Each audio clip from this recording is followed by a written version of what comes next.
بسم الله الرحمن الرحيم سو دواada waxaan bilaabaynaa cashirkeeni konton iyo lixaad sida aad arkaysaan cashirkan wuxuu ka kooban yahay laba qaybood qaybtan waxay ku saabsan tahay xarafka qa qaybtan waxay ku saabsan tahay xarafka ka marka isla socod wanaagsan insha Allah qar qar qir qir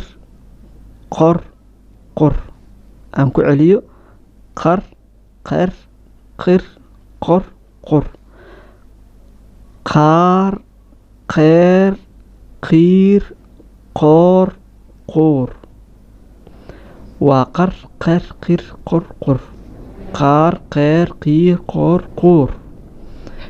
labadan eray soo fiiri marka eraygan iyo eraygan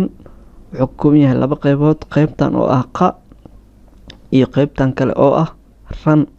maxaa noqonaa marka qa ran qaran haye qaybtanna saddexdan guduudka waa qab qab qab intana ayadana waa qable laba qayb waa qable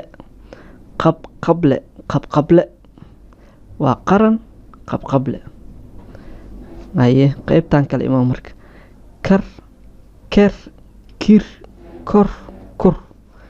kaar keer kiir koor kuur aan ku celiyo marka kale waa kar ker kir kor kur kaar keer kiir koor kuur haye eraydan soo fiiriya marka eraygan ugu horeeyo qaybtan jaallaha ah waa kaal kaal